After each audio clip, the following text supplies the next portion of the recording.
Olá, retorno aqui trazendo mais um fluxograma e esse eu considero o fluxograma mais importante para quem vai fazer tratamento na dentição permanente. É um fluxograma que dá uma organização na sequência de como nós devemos encarar um tratamento, desde o seu planejamento até a confecção das mecânicas. E eu vou começar falando sobre o conceito de mecânica. Mecânica é os processos de fechamento de espaço, acertar a linha média e correção da classe 1 canina. Quando você pensa em um conjunto de ações que te promovam ao mesmo tempo, simultaneamente, o mais rápido possível, a correção da linha média, a correção da relação canina de classe 1 e o fechamento dos espaços, nós estamos falando de mecânica ortodôntica. A exemplo disso, um tratamento de um paciente classe 1, que já tem as linhas médias corretas, que não tem espaço para fechar, é um tratamento sem mecânica, tá? Então, dito isso, nós vamos começar pelo nosso quadrado superior esquerdo, um quadrado preto, onde nós falamos sobre diagnóstico, plano de tratamento. Esse primeiro quadrado tem uma abreviação como DCA. A gente fica se perguntando, e essa DCA, o que tem a ver nesse contexto, né? Então, a DCA é uma abreviação de discrepância, conceitos e assimetrias, tá? Então, o que seriam as discrepâncias? Seriam os cálculos da DTA e da DTM. Para você que é nosso estudante, que já passou aí pelo módulo 6, você já deve estar sabendo disso. Inclusive, a gente recomenda aqui a leitura do e-book volume 1, que traz toda a parte teórica sobre isso. Então, na hora que você avalia um paciente, calcula a discrepância, você, a partir daí, tem um indicador muito importante para tomar a decisão a respeito ou não de realizar extrações de dentes permanentes. A letra C de conceito, ela vem também trazendo aqui uma regularização de várias situações atípicas. Eu queria destacar aqui especificamente as situações atípicas que envolvem a perda dos primeiros molares permanentes. Sim, apesar de ser uma situação atípica, como ela é muito comum, ela gera um conceito, como nós já vimos, né, na parte teórica do curso, que é de não realizar nenhuma extração de nenhum pré-molar no mesmo hemiarco em que se perde um primeiro molar, se isso ocorrer na arcada inferior. Isso é um exemplo de conceito, nós temos outros, né?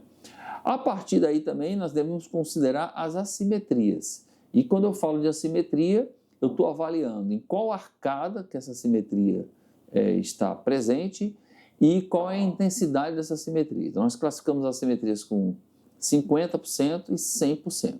Então, se você já viu o módulo 6, o módulo 7 do curso, você vai se lembrar que isso já foi ministrado na parte teórica, né? Sobretudo quando vocês vão tratar pacientes que já têm mutilação e que se transformam muitas vezes de um paciente classe 1 num paciente classe 2, subdivisão. Bom, dito isso, é muito importante, então, que a gente, prosseguindo aqui no fluxograma, nós vamos trabalhar também com a vetorização. E a vetorização nós dividimos aqui, né, em retângulos verdes da família S2 e retângulos amarelos da família S3. A gente sabe que a família S2 é aquela onde a ação e reação ocorrem na mesma arcada. E a família S3 é aquela onde a ação e reação ocorrem em arcadas diferentes. Nós já falamos também que dentro de uma mecânica, os pacientes da mecânica S2 são pacientes mais fáceis de a gente obter um resultado, porque essa mecânica não depende da colaboração do paciente.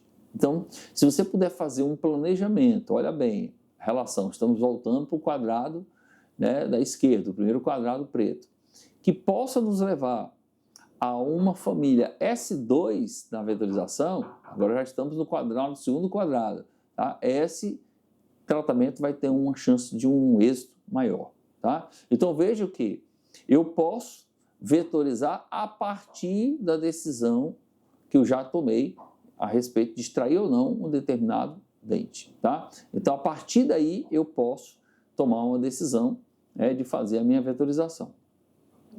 E seguindo aqui para o lado direito, nós vamos falar de técnicas, fases e dobras. E eu queria chamar a atenção que o primeiro losango que fala se a mecânica é maior do que 3 milímetros, isso quer dizer se eu preciso distalizar um canino mais do que 3, se eu preciso fechar um espaço mais do que 3 milímetros, ou se eu, para corrigir uma linha média, preciso movimentar essa linha média mais do que 3 milímetros. Então, os tratamentos até 3 milímetros são tratamentos que têm um resultado bom quando nós trabalhamos com alinhadores, né? Isso é verdade em 2024, pode ser que isso venha a mudar, mas hoje os alinhadores são recomendados para os casos leves a casos moderados, tá? Caso você precise de um tratamento que vai necessitar de aparelho fixo, né, seriam destinados àqueles casos onde a mecânica é maior do que 3 milímetros, e aí nós já estamos entrando aqui nos casos mais graves, né, e saindo dos casos leves e moderados. E a partir daí, no segundo losango, nós vamos ter uma pergunta se tem a necessidade, né, de individualizar dobras. Se a resposta é sim, eu preciso fazer um torque específico num determinado grupo de dentes, é melhor que você trabalhe com Edgewise, porque vocês vão poder fazer essas dobras de forma personalizada. Caso vocês tenham um tratamento que não necessite individualizar nenhuma dobra, vocês podem trabalhar aí com o Straight Wire, tá? E aí nós estaremos falando do Edgewise pré-ajustado, ok? E o terceiro losango que a gente destaca aqui seria o losango relacionado, né, à técnica.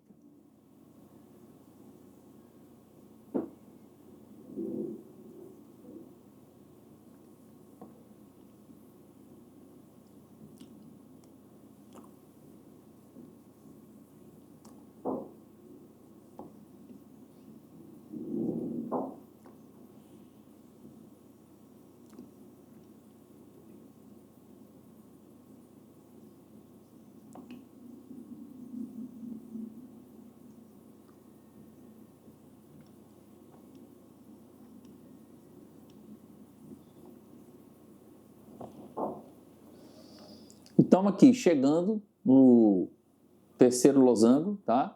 O que vocês vão reparar aqui? Nós vamos falar sobre técnicas. E aí eu separei aqui 3 técnicas que a gente pode lançar mão, né? Independente do seu bracket ser um bracket de Edgewise ou de Edgewise pré-ajustado, que seria a técnica de TPS, que é específica para aqueles casos com grande overjet dentro alveolar, né? Que seriam os pacientes aí classe 2, divisão 1. Os pacientes que apresentam grandes relevos oclusais são pacientes mutilados, e aí nós vamos trabalhar com arcos segmentados. Eu destaco aqui o conhecimento da geometria, que é muito importante para o sucesso desses casos. E também a técnica de Mill, que é uma técnica específica para os pacientes que estão apresentando aí uma relação, tá, de classe 3 ou de mordida aberta. Então, esse fluxograma, pessoal, ele é muito importante, e se você seguir a sequência da esquerda para a direita, você não vai se perder. Então, a gente não pode vetorizar antes de definir a extração, e depois que a gente vetoriza, a gente vai saber exatamente que fase nós vamos estar no tratamento, se é uma fase de retração de canino, retração incisiva, mesialização de molar, e a partir daí tomar a melhor ação, a melhor atitude, né, no tratamento desse paciente. Então, eu espero que esse fluxograma tenha ajudado vocês a compreender, né, o tratamento corretivo com ortodontia, independente da técnica que você vai usar, né, em paciente de dentição permanente, começando a partir do diagnóstico, plano de tratamento e seguindo até técnicas, fases e dobras. Então, até o nosso próximo vídeo e aguardo vocês para a gente poder explicar os nossos outros fluxogramas que também são muito importantes para a compreensão do assunto como um todo.